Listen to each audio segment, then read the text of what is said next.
A very good morning to all of you. We have studied about the Delhi Sultanate in our previous class. What is Delhi Sultanate and how many dynasties of these sultanates are there? इस सल्तनत में कितनी dynasties थी, इनके बारे में हमने जाना था. स्लेव डायनेस्टी थी, खिलजी डायनेस्टी थी, तुगलक, सैयद और टोट डायनेस्टी. 5 डायनेस्टीज थी और इसके बारे में इनके मेजर रूलर्स हमने कौन कौन से पढ़े थे. नाउ वी आर और हम लोग स्लेव डायनेस्टी के बारे में भी पढ़ चुके थे. स्लेव डायनेस्टी की स्टार्टिंग किसने की थी, स्लेव डायनेस्टी किसको कहा गया, स्लेव डायनेस्टी का अनदर नेम क्या था और इसके फाउंडर कौन थे. Qutbuddin Aibak was the founder of the slave dynasty. Iltutmish के बारे में जाना था हमने और जो Raza Sultan and then Balban. Now Raza Sultan के बारे में कुछ इंपॉर्टेंट पॉइंट्स है कि रजा सुल्तान वाज द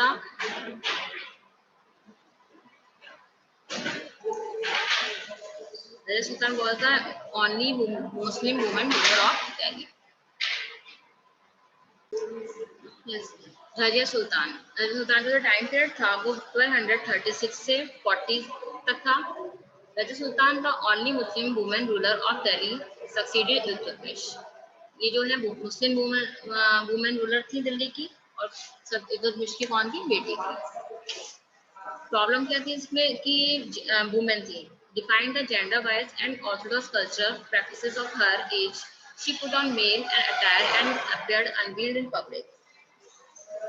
जो रजा सुल्तान थी वो क्योंकि एक मुस्लिम वुमेन रूलर थी, इस वजह से जो है इनके जो नॉबल्स पीपल थे और लोग पहली जो है सुल्तान थी, तो इसको जो है वहाँ पे पसंद नहीं किया गया. इसके क्या हो गया, अगेंस्ट हो गया.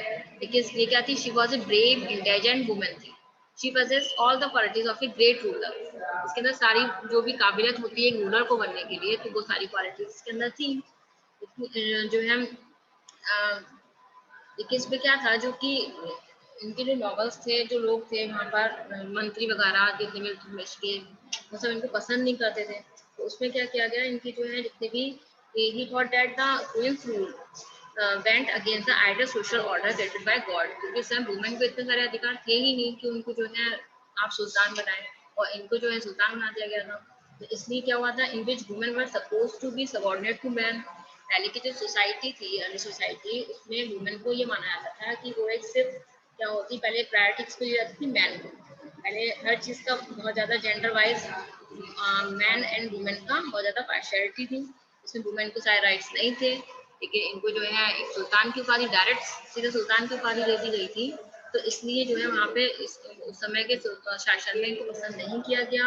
अल्टीमेटली क्या हुआ, शी वॉज किल्ड इन 1240 में. इनको मार दिया गया. After Sultan, a number of less important sultans came to this throne till 1266. तो यही इनका रोल यहाँ पे है कि she succeeded in establishing law and order throughout the empire. इन्होंने जितने भी अच्छे से अपना शासनकाल निभाया. Her rule mark the beginning of a power struggle between the sultan and Chahalgani. इनका जो शासनकाल था उसमें इनकी, ये तो सुल्तान थी वहाँ की दिल्ली की, और जो चहलगानी क्या होता है, चहलगानी जो है 40 ग्रुप ऑफ 40 पीपल होता है, जिसमें आपके जितने भी नोबल्स होते हैं, नोबल्स से मतलब है उसमें मंत्री और जितने भी जिनको जानकार होते हैं, ऐसे होता है ना राजा के सारे सलाहकार जिनको हम कहते हैं. तो ऐसी ग्रुप ऑफ 40 पीपल होते थे जो राजा के सुल्तान के साथ रहते थे. लेकिन जब राजा सुल्तान को सुल्तान बनाया गया तो ये वुमेन थी, तो जो चहलगानी थे उनको लगा कि अभी तो हम सब हैं यहाँ पर, हमें सुल्तान बनना चाहिए. तो उनको ये चीज़ बर्दाश्त नहीं हुई. तो उन लोगों ने क्या किया कि उनकी आपस में जो है, जो इनके और उनके बीच में आपस में बहुत सारी पावर को लेने की कि हम सुल्तान बन जाए, हमें सुल्तान बनना चाहिए, इसको हटाना चाहिए. तो इसमें काफ़ी आपस में जो है बहसबाजी, युद्ध, षड्यंत्र अंदर के अंदर चलता रहता था. The novels were opposed to the rule by a female monarch, and at the same time, to prove the high position, she granted her Ethiopian slave. This led to a revolt against her. इसमें ये होता जो nobles थे, यानी जो चहलगानी थे, group of 40 people जो था, वो फीमेल, ये वुमेन को अपने एज ए सुल्तान जो है इसके अगेंस्ट थे, अपोज थे. तो उसी समय पे क्या हुआ था, जो इसने अपना एक स्लेव था सुल्तान का याकूब, उसको जो है सारी पोजीशंस दी थी, तुम ये करो, ऐसा काम करना, सलाहकार लेती थी. तो वो भी इवन इसके अगेंस्ट हो गया. क्या हुआ, अगेंस्ट होकर she was murder as a part of a conspiracy. आपस में ही लोगों ने षड्यंत्र रचा और उसमें क्या किया गया, conspiracy by the nobles while she was on her way to reclaim her empire, इसको जो है मार दिया गया। कि इस तरीके से रजिया सुल्तान का एंड हुआ, उनका जो रोल था। नेक्स्ट हमारे पास में आती है खिलजी डायनेस्टी। खिलजी डायनेस्टी में जो है हमारे पास 1290 to 1320।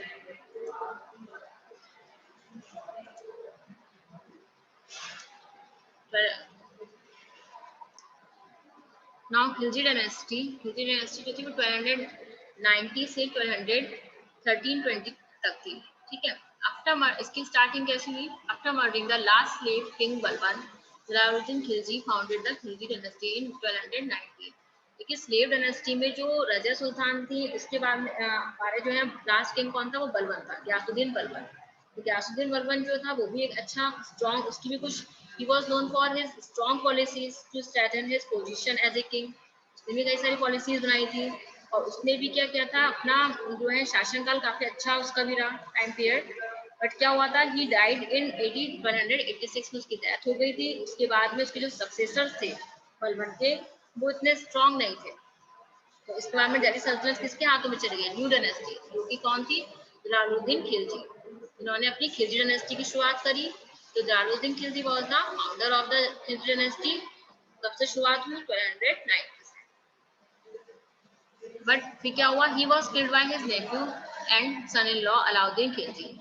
जलालुद्दीन खिलजी के जो उसके जो नेफ्यू, एक भतीजे के नेफ्यू जो भतीजा होता है वो, और जो सन इन लॉ थे कौन था, अलाउद्दीन खिलजी थे, जिन्होंने क्या किया था, उनका मर्डर कर दिया और अपने आप को सुल्तान बना दिया, अपने आप को सुल्तान घोषित कर दिया अलाउद्दीन खिलजी ने।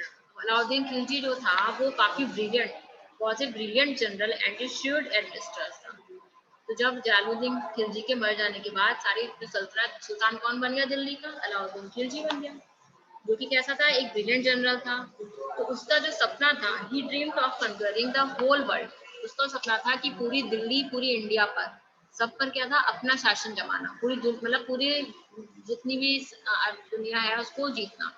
तो उसका हर नायाब चीज को वो चाहता था कि जो भी चीजें हैं, अच्छी चीजें, वो उसकी उसके अधीन होनी चाहिए, ये उसका सपना था।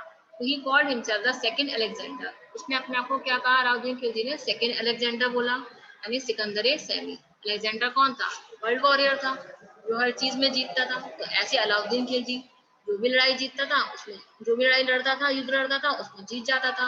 और इसका सपना ये था कि हर चीज उसके अधीन हो।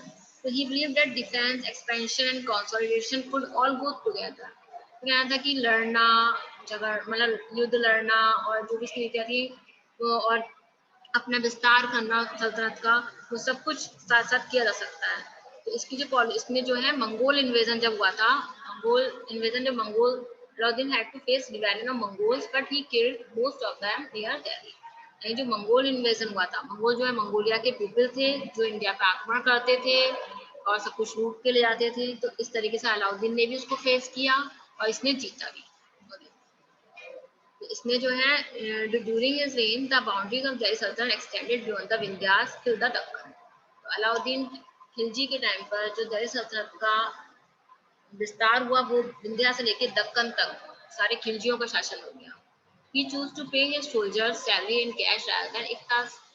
अलाउद्दीन खिलजी ने क्या किया, अपनी जो सोल्जर्स को सैलरी देता था वो कैश में देता था बजाय इक्ता से। इक्तास क्या थे, इक्ता के बारे में हम, इक्ताई सिस्टम के बारे में हम पढ़ेंगे नेक्स्ट स्लाइड में अपने। अभी शॉर्ट में बता देती हूँ इक्तास क्या था एक्चुअली। इसमें डिवीजन ऑफ द लैंड्स, जमीन के जो सल्तनत जिसको छोटी छोटी टुकड़ियों में बांट दिया था, और उसमें टैक्स लेने का काम, सारे टैक्स कलेक्शन का काम जो था वो इक्तास करते थे। तो वो जो सिस्टम कहलाया वो हमारा इक्तदाई सिस्टम कहलाया। वो और इक्तदाई सिस्टम लागू किसने किया था, इल्तुतमिश ने किया था, जो कि इसने हटा दिया। He abolished Ikta system introduced by Iltutmish। His military commander, इसका military commander कौन था, his military commander Malik Kafur captured many territories and collected immense booty, elephants, horses, jewels and gold for the Sultan। इसका जो military commander था मलिक काफूर, जो हर वक्त इसके साथ रहता था, वो इसको समय का एडवाइस करता था और काफी इंटेलिजेंट कह सकते हैं कि इस हर चीज में इसको एडवाइस करना, आगे इसको क्या करना है, इसके संग में हर चीज का ध्यान रखना मलिक काफूर।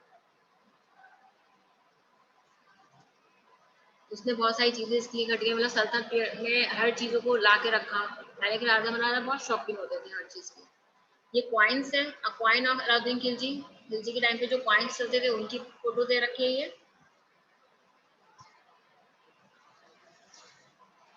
ये देखिए, एक्सटेंट ऑफ अलाउद्दीन खिलजी's kingdom and his Deccan campaign. बताया ना कि अलाउद्दीन खिलजी के समय पर क्या था कि जो विंध्या से लेकर ये पूरा दिल्ली वाला रीजन था, पर इतना विंध्या से लेकर पूरा दक्कन वाला रीजन, ये सब कुछ उसमें अलाउद्दीन खिलजी ने इसका विस्तार किया था।